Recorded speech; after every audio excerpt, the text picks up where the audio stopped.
Cinema ಇಂಡಸ್ಟ್ರಿಗೆ ಇರ್ತಕ್ಕಂಥ ಕಷ್ಟಗಳು ಬೇರೆ ಯಾವುದೇ ಇಂಡಸ್ಟ್ರಿಗೂ ಇಲ್ಲ. ಡಿಜಿಟಲ್ ಹೆಚ್ಚಾಗ್ತಾ ಏನಾಯಿತು ಅಂದರೆ ಇವರ ದಾರುಬುಟಗಳು ಹೆಚ್ಚಾಗ್ತಾ ಹೋಯ್ತು. ಚೆನ್ನಾಗಿದೆ ಅಂತ ನೀವು ಕಿರ್ಚಿ ಇಟ್ಟರೆ ಪ್ರೇಕ್ಷಕಂಗೆ ಗೊತ್ತಾಗತ್ತೆ. 2025ರಲ್ಲಿ ನೀವು ರೇಷಿಯೋ ತೊಗೊಂಡೋಗಿ ಸರ್, 250+ ಸಿನಿಮಾಗಳು ರಿಲೀಸ್ ಆಗಿದೆ ಅಂದರೆ ಪ್ರಿಯಾಂಕಾ ಉಪೇಂದ್ರ ಅವರಿಗೆ ಒಂದು ಲೀಡ್ ಕ್ಯಾರೆಕ್ಟರ್ನಲ್ಲಿ ಮಾಡಿಸ್ತೀನಿ ನಾನು ಮಾತಾಡಾಗಿದೆ ಅವ್ರ ಹತ್ರ. ಈ ಹೊಗಳ ಭಟ್ರುಗಳನ್ನು ಕೆಲವರು ನಮ್ಮ ಸಿನಿಮಾ ಇಂಡಸ್ಟ್ರಿಯವರು ಒಳಗಡೆ ಸೇರಿಸ್ಕೊಂಡ್ಬಿಟ್ಟು ನನಗೆ ಬೇಡ ಈ ಕತೆ, ಸ್ಟಾಪ್ ಮಾಡೋಣ ಅಂತ ಹೇಳಿದೆ. ದೊಡ್ಡ ನಮ್ಮ ಹಿರಿಯ ಸ್ಟಾರ್ಗಳು ಅವತ್ತಿನ ದಿನ ಪತ್ರಿಕೆ ತೆಗೆದುಬಿಟ್ಟು ಕಾಯ್ತಾ ಇದ್ರು. ನಾನು 10 ರೂಪಾಯಿ ಹಾಕಿದ್ರೆ ನಂಗೆ 100 ರೂಪಾಯಿ ಬರುತ್ತೆ ಅನ್ನೋ ಒಂದು ಮೆಂಟಾಲಿಟಿನಲ್ಲಿ ಇದ್ವಿ ಹೊರತು ನೋಡಿ ಬಂದಾದ್ಮೇಲೆ ಇದು ಹೆಂಗರು ಹಿಟ್ ಆಯಿತು ಅಂತ ನಾವು ಕೇಳ್ಕೊಂಡಿದ್ದೀವಿ. ಬಣ್ಣನ ನೋಡಾದ್ಮೇಲೆ ನಿಜವಾಗ್ಲೂ ಆ ಸಿನಿಮಾ ಚೆನ್ನಾಗಿದ್ರೆ ಮಾತ್ರ ಚೆನ್ನಾಗಿತ್ತು ಅಂತ ಅವತ್ತಿನ ದಿನ ಹೇಳ್ತಾ ಇದ್ರು. ಮ್ಯಾಥಮೆಟಿಕ್ಸ್ ಇಲ್ಲದೆ ಇರೋ ಜಾಗದಲ್ಲಿ ನಾವಿದ್ದೀವಿ, ಅದನ್ನು ಅಷ್ಟು ಸುಲಭವಾಗಿ ಬಿಡಕ್ಕಾಗೋದಿಲ್ಲ.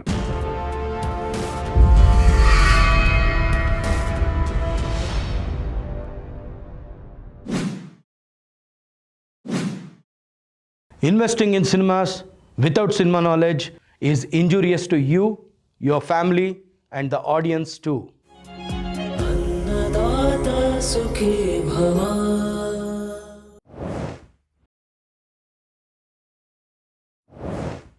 ಅನ್ನದಾತ ಸುಖೀಭವ ಕಾರ್ಯಕ್ರಮದ ಸಮಸ್ತ ವೀಕ್ಷಕರಿಗೂ ಈ ವಾರದ ಒಂದು ವಿಶೇಷವಾದ ಸಂಚಿಕೆಗೆ ಸ್ವಾಗತ ಸುಸ್ವಾಗತ. ಇಂದಿನ ಸಂಚಿಕೆಯಲ್ಲಿ ನಮ್ಮ ಮುಖ್ಯ ಅತಿಥಿಗಳಾಗಿ ಬಂದಿರೋರು ನಾಗೇಶ್ ಕುಮಾರ್ US ಅವರು. ಇವರು ಸುಮಾರು 1 ದಶಕದಿಂದ ಚಿತ್ರರಂಗದಲ್ಲಿ ನಿರ್ಮಾಪಕರಾಗಿ ವಿತರಕರಾಗಿ ಗುರುತಿಸ್ಕೊಂಡಿದ್ದಾರೆ ಮತ್ತು ವಾಣಿಜ್ಯ ಮಂಡಳಿ ಮತ್ತು ನಿರ್ಮಾಪಕರ ಸಂಘದಲ್ಲೂ ಸಕ್ರಿಯವಾಗಿ ಅವರನ್ನು ಕಾರ್ಯರೂಪದಲ್ಲಿ ತೊಡಗಿಸ್ಕೊಂಡಿದ್ದಾರೆ. ಇವರನ್ನು ಈ ಒಂದು ಸಂಚಿಕೆಗೆ ಸ್ವಾಗತ ಬಯಸೋಣ. ಬನ್ನಿ ಸರ್. ನಮಸ್ತೆ. ನಮಸ್ಕಾರ ಸರ್. ಅನ್ನದಾತ ಸುಖೀಭವ ಕಾರ್ಯಕ್ರಮಕ್ಕೆ ತಮಗೆ ಸ್ವಾಗತ ಸುಸ್ವಾಗತ. Thank you sir. Nagesh Kumar sir, ತಮ್ಮ ಬಗ್ಗೆ ಒಂದು ಕಿರು ಪರಿಚಯ ಕೊಡ್ಬೋದಾ ನಮ್ಮ ವೀಕ್ಷಕರಿಗೆ? ಎಸ್ ಸರ್, ನನ್ನ ಹೆಸರು ನಾಗೇಶ್ ಕುಮಾರ್ US ಅಂತ.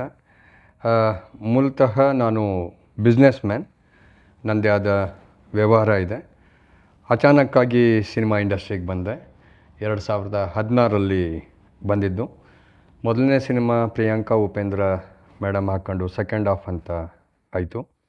2019ರಲ್ಲಿ ಗಣಿ B.Com ಪಾಸ್ ಅಂತ ಮಾಡಿದೆ, ಅಭಿಷೇಕ್ ಶೆಟ್ಟಿ ಆ್ಯಂಡ್ ಐಶಾನಿ ಶೆಟ್ಟಿದು. ನಂತರ ಗಜಾನನ ಆ್ಯಂಡ್ ಗ್ಯಾಂಗ್ ಅಂತ 2022ರಲ್ಲಿ ಬಿಡುಗಡೆ ಆಯಿತು. ಇದರ ಜೊತೆಗೆ ಅನೇಕ ಸ್ನೇಹಿತರ ಸಿನಿಮಾಗೆ ಒಂದಿಷ್ಟು ಬೆನ್ನೆಲುಬಾಗಿ ನಿಂತಿದ್ದೀನಿ.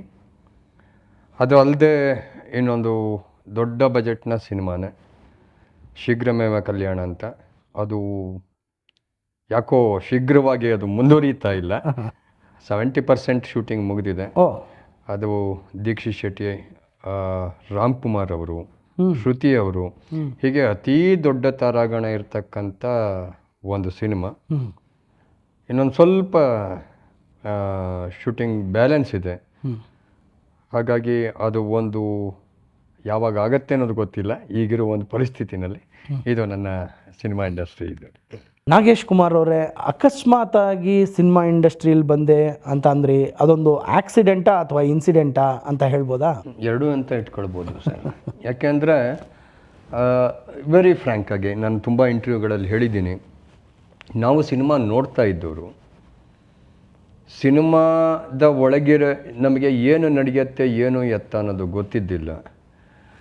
ಒಬ್ಬ ಸ್ನೇಹಿತರ ಮುಖಾಂತರ ಏನು ಈ ಒಂದು ಸಿನಿಮಾ ಒಂದು ಇದು ಶುರುವಾಯಿತು. ಅದುವೇ ನೋಡಿ, ಬೇರೆ ಏನೋ ಆಗಿ ಶುರುವಾಗಿದ್ದರೆ ಓಕೆ ಆಗಿತ್ತು. ಸಿನಿಮಾದಲ್ಲಿ ಮೇಯ್ನ್ ಆಗಿ ತಮ್ಮ ಒಂದು ಕಾರ್ಯಕ್ರಮದ ಅನ್ನದಾತ ಸುಖೀಭವ, ಅನ್ನದಾತ ಅಂದರೆ ತಮಗೂ ಸಹ ಚೆನ್ನಾಗಿ ಗೊತ್ತಿದೆ, ನಿರ್ಮಾಪಕರಿಗೇನೆ ದೊಡ್ಡವರು ನಮ್ಮ ಅಣ್ಣವರಿಂದ ಹಿಡಿದು ಹೇಳ್ತಾ ಇದ್ದಂಥ ಒಂದು ಮಾತು. ಹೌದು. ಅದೆಲ್ಲೋ ಅಚಾನಕ್ಕಾಗಿ ನನಗೆ ನಿರ್ಮಾಪಕ ಆಗಬೇಕು ಅನ್ನೋದು ಒಂದು ಇದು ಬಂತು. ಅಂದರೆ ಅವತ್ತಿನ ದಿನದ ಮಟ್ಟಿಗೆ ಶುರುವಾಗಿದ್ದು ಯೋಗಿ ದೇವಗಂಗೆ ಅಂತ.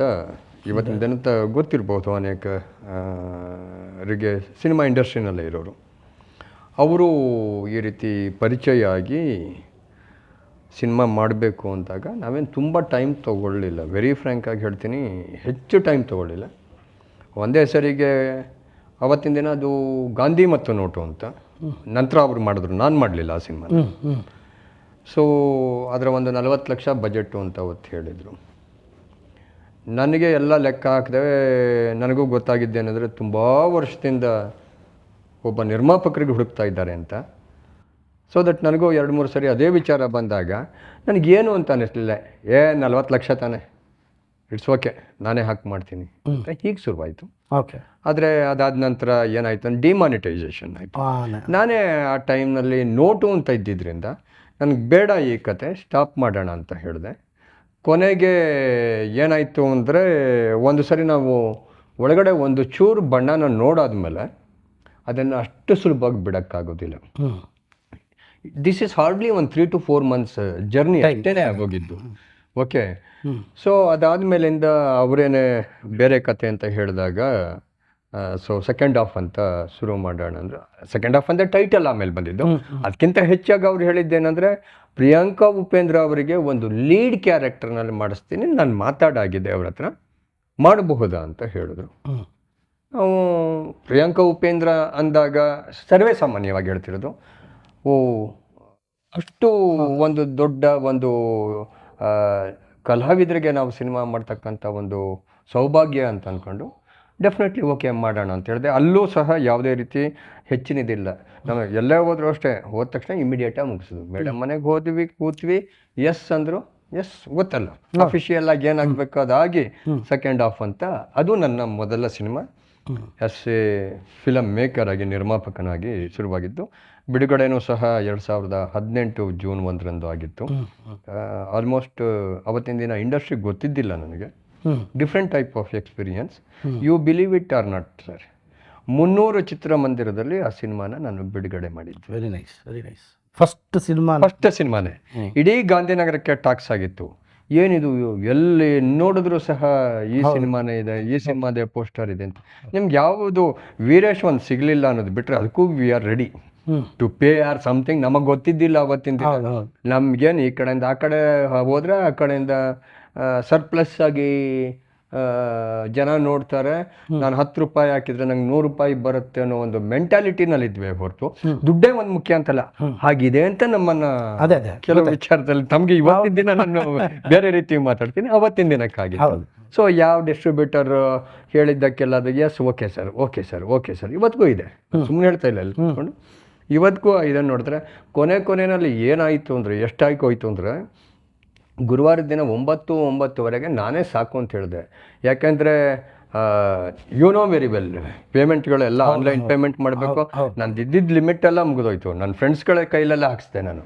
ಏನು ನಮಗೇನೆಲ್ಲ ಒಂದು ಮಾತು ಹೇಳ್ತಂದ್ರೆ, ಹಾಕಿರೋ ಗುರು ನಾಳೆ ದಿನ ನಿನಗೆ ಈ ಅಕೌಂಟಿಗೆ ಟ್ರಾನ್ಸ್ಫರ್ ಮಾಡಿದ್ರೆ ಟಕ್ ಅಂತ ಮಾಡ್ತಾಯಿದ್ರು. ಸೊ ಅವೆಲ್ಲ ಮುಗಿದೋದ್ಮೇಲೆ ಸಾಕಪ್ಪ ನಾಳೆ ದಿನಕ್ಕೆ ರಿಲೀಸ್ ಮಾಡೋಣ ಅಂತ ಹೋಗಿದ್ದಾಯಿತು. ಸೊ ಈಗ ಇರೋ ಪರಿಸ್ಥಿತಿಲೂ ರೀಸೆಂಟಾಗೂ ನೀವು ಒಂದು ಸಿನಿಮಾ ಮಾಡಿದ್ರಿ. ರೀಸೆಂಟಾಗಿ ಒಂದು ಸಿನಿಮಾ ಮಾಡಿದ್ರಿ.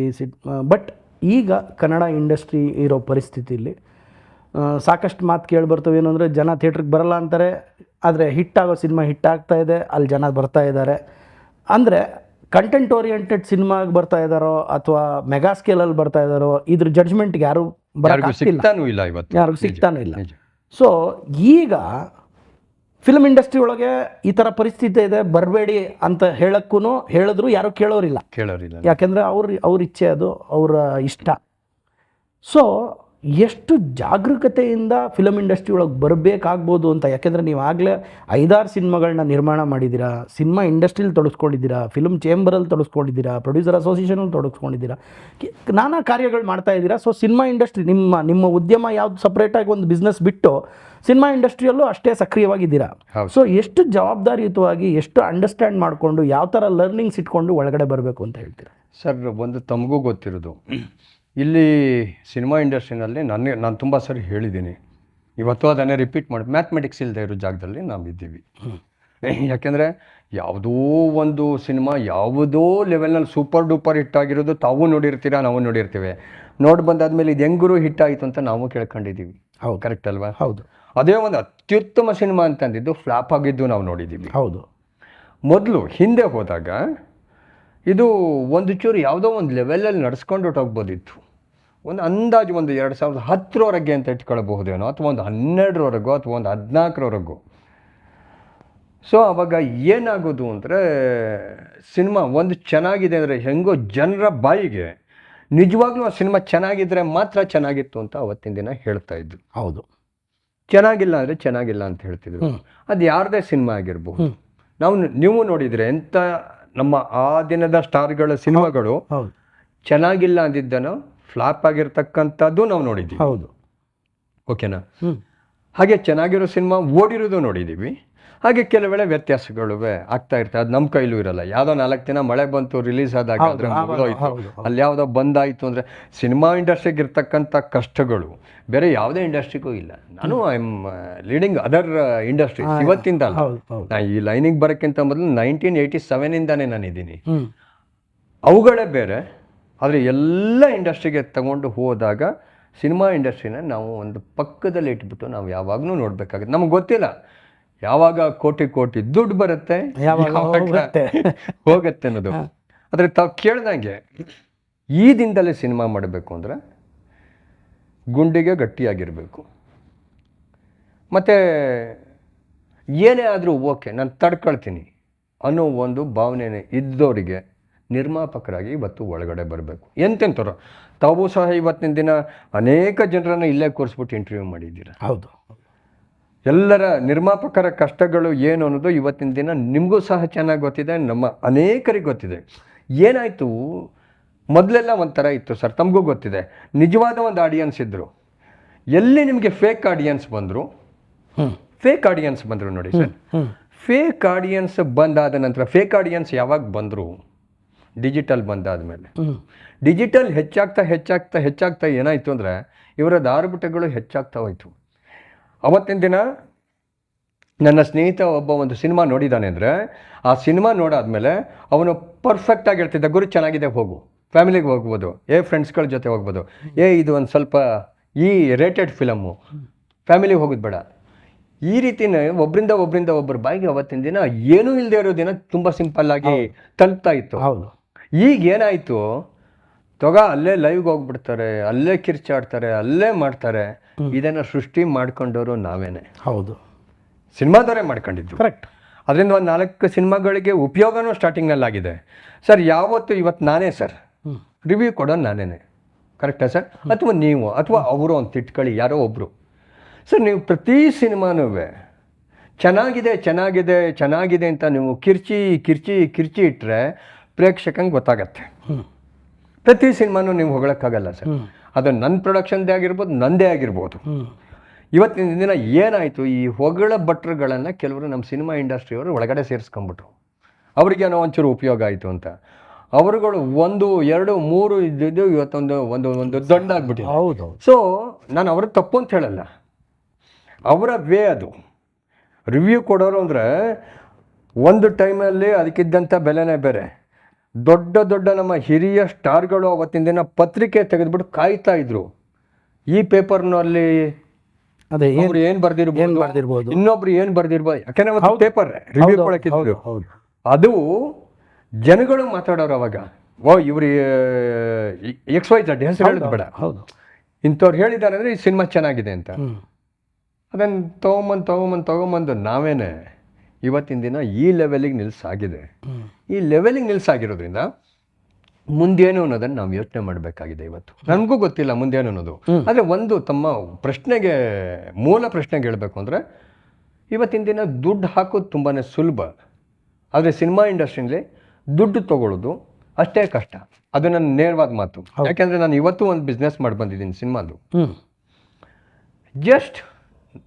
ಜಸ್ಟ್ 45,000 rupees ಸರ್ ನನಗೆ ಇವತ್ತು ರಿಟರ್ನ್ ಬಂದಿರೋದು. 45,000 ರೂಪಾಯಿ ರಿಟರ್ನ್ ಬಂದಿರೋದು ಸರ್ ಒಂದು ಸಿನಿಮಾದು. ಗೊತ್ತಾಯ್ತು, ಅರ್ಥ ಆಯ್ತು. ಓಕೆ, ನನ್ನ ಅಕೌಂಟ್ಗೆ ಬಂದಿರೋದು GST ಅಮೌಂಟೇ. ಅದಕ್ಕೆ ಕಡಿಮೆ ಅಂದರೂ 1.5 ತಿಂಗಳ ಒಂದು ಪ್ರಯತ್ನ ಒಂದು ಹಿಂದಿ ಡಬ್ಬಿಂಗ್ ರೈಟ್ಸ್ಗೆ ಯಾವುದೋ ಒಂದು ಸಣ್ಣ ಸಿನಿಮಾ ನಾವು ಮಾಡಿದ್ವಿ ಅಫಿಷಿಯಲ್ ಆಗೇನೆ ಸರ್. 45,000 ರೂಪಾಯಿ ಆಸ್ ಎ ಪ್ರೊಡ್ಯೂಸರ್ಗೆ ನಾನು ಒಂದು ದಿನ ಶೂಟಿಂಗ್ನಲ್ಲಿ ಬರೀ ಬೆಳಗ್ಗೆ ನನಗೆ ತಿಂಡಿಗೂ ಸಾಲೋದಿಲ್ಲ. 45,000 ರೂಪಾಯಿ ನಾನು ಕೊಡುವಾಗ ಯಾರು ನೀ ಹೆಂಗೆ ಕೊಡ್ತೀಯಾ ಏನು ಅಂತ ಕೇಳಲ್ಲ. 45,000 ರೂಪಾಯಿ ಹಿಂದಕ್ಕೆ ತೊಗೊಳ್ಳುವಾಗ 50 ಪೈಸೆ ನಿಮಗೆ ಹಿಂದಕ್ಕೆ ತೊಗೊಳ್ಬೇಕು ಅಂದರೆ ಸಿನಿಮಾ ಇಂಡಸ್ಟ್ರಿನಲ್ಲಿ ಅದರದ್ದೇ ಆದ ಒಂದು ದೊಡ್ಡ ಲೆಕ್ಕ ಇದೆ, ಅದು ನಿರ್ಮಾಪಕಂಗೆ. ಹೌದು. 50 ಕೋಟಿ ಹಾಕೋಕ್ಕೆ ಇವತ್ತಿನ ದಿನ ನಿರ್ಮಾಪಕಂಗೆ ಯಾವುದೇ ಲೆಕ್ಕನೂ ಇಲ್ಲ. ಇವಾಗ ನಿಮಗೂ ಗೊತ್ತು, ಇವಾಗ ಒಂದು ಸ್ಟುಡಿಯೋ ಇರ್ಬೋದು, ಇನ್ನೊಂದಿರ್ಬೋದು, ಮತ್ತೊಂದಿರ್ಬೋದು, ಔಟ್ಡೋರ್ ಇರ್ಬೋದು, ನಮ್ಮ ಡಿವಿಷನ್ಗಳು ಎಷ್ಟಿದ್ದಾವೆ. ಹೌದು, ನೀವು ದುಡ್ಡು ಕೊಡುವಾಗ ನೀವು ಕೊಟ್ಬಿಟ್ಟು ಹೋಗ್ತಾ ಇರ್ಬೇಕಿಲ್ಲ ಅಂದ್ರೆ ನಂಗೆ ಕೆಲಸ ಆಗೋದಿಲ್ಲ ಸರ್, ಕೊಟ್ಟೋಗ್ತಾರೆ. ಹೌದು, ನಾನು ರಾತ್ರಿ 6 ಗಂಟೆ ಅದೇ ಸಂಜೆ 6 ಗಂಟೆಗೆ ಪ್ಯಾಕಪ್ ಆದ್ಮೇಲೆ ನಂಗೆ ಕೊಡಲಿಲ್ಲ ಅಂದರೆ, ಹೌದು, ಅದೇ ಒಬ್ಬನಿಗೆ ಕೊಟ್ಟಿದ್ದ 1,000 ರೂಪಾಯಿನ ಯಾರು ಒಬ್ರು ಹೇಳಿ ಇವತ್ತಿನ ದಿನ ಈಸಿಯಾಗಿ ತೊಗೊಳ್ಬೇಕು. ಹಿಂದೆ ಇತ್ತು, ಹಿಂದೆ ಬೇರೆ ಕಂಡೀಷನ್ ಇತ್ತು, ನಿಮಗೂ ಗೊತ್ತು. ಆ ಕಡೆ ಮುಹೂರ್ತ ಆಗೋ ಟೈಮ್ನಲ್ಲೇ ಬಂದ್ಬಿಟ್ಟು ನಮಗೆ ಏರಿಯಾ ಇನ್ನೊಂದು ಮತ್ತೊಂದು ಎಲ್ಲ ಇತ್ತು. ಇವತ್ತಿನ ದಿನ ಅವೆಲ್ಲ ಹೋಗಿ ಏನೇ ಆದರೂ ದುಡ್ಡು ಹಾಕೋರು, ಅದನ್ನು ನಾವು ನಿರ್ಮಾಪಕರು ಅಂತೀವಿ. ಅದು ಯಾರೇ ಇರ್ಬೋದು, ನಮ್ಮಲ್ಲಿ ಬಿಹೈಂಡ್ ದ ಸ್ಕ್ರೀನ್ಗಳು ತುಂಬಾ ಕೆಲಸಗಳು ಮಾಡ್ತವೆ. ದುಡ್ಡು ಹಾಕೋರು ಅಂತ ಇಟ್ಕೊಂಡ್ರೆ ಅವರು ಇವನ್ನೆಲ್ಲ ತಿಳ್ಕೊಂಡಿದ್ರೆ ಮಾತ್ರ ಬರಬೇಕು. ಮತ್ತು ನಮ್ಮ ಕನ್ನಡ ಫಿಲಮ್ ಇಂಡಸ್ಟ್ರಿ ಬಗ್ಗೆನೇ ಮಾತಾಡಬೇಕು ಅಂದರೆ, ಇಲ್ಲಿ ನಾವೆಲ್ಲ ಏನು ಮಾಡ್ಕೊಂಡಿದ್ದೀವಿ ಅಂದರೆ, ಯಾವ ಸಿನಿಮಾ ನೋಡೋ ಸೂಪರ್ ಡೂಪರ್ ಹಿಟ್ಟು ಅಂತ ಕೆಲವು ವೇಳೆ ಹಾಕ್ಕೊಂಡ್ಬಿಡ್ತೀವಿ. ಒಂದು ಶೋ ಹೌಸ್ಫುಲ್ ಮಾಡೋದಕ್ಕೆ ಹೌಸ್ಫುಲ್ ಆಗಿರುತ್ತೆ, ನಾವು ಹಾಕ್ಕೊಳ್ತೀವಿ. ಹೇಳಿದ್ನಲ್ಲ, ನಮ್ಮ ಫೇಸ್ಬುಕ್ಕು, ನಮ್ಮ ಇಂಟರ್ನೆಟ್ಟು, ಇನ್ಸ್ಟಾಗ್ರಾಮು, ಯೂಟ್ಯೂಬು, ಇನ್ನೊಂದು ಕಡೆ ಮತ್ತೊಂದು ಕಡೆ, ಅದಕ್ಕೊಂದಿಷ್ಟು ಜನನ ಕರೆಸ್ಬಿಟ್ಟು ಅವರಿಗೆ ನಾವೇ ದುಡ್ಡು ಕೊಟ್ಬಿಟ್ಟು ಇರೋದೇನೆ ಅದು ಎಲ್ಲ ಅದು ಮಾಡ್ಕೊಂಡ್ಬಿಡ್ತೀವಿ. ಒಂದು ಶೋ ಹೌಸ್ಫುಲ್ ಆದಮೇಲೆ 2ನೇ ಶೋ ಏನಾಗಿದೆ ಅಂತ ಯಾರಿಗೂ ಗೊತ್ತಿರಲ್ಲ. ಹೌದು, ಒಂದು ಶೋ ಹೌಸ್ಫುಲ್ ಮಾಡೋದುವೆ ಇವತ್ತಿನ ದಿನದ ಮಟ್ಟಿಗೆ ಅತಿ ಕಷ್ಟ ಇದೆ.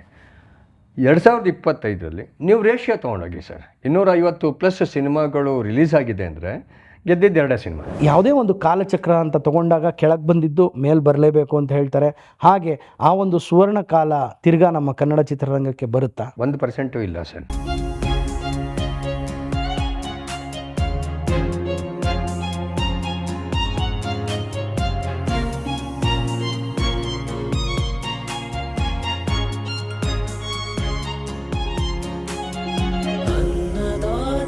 सुखी भवा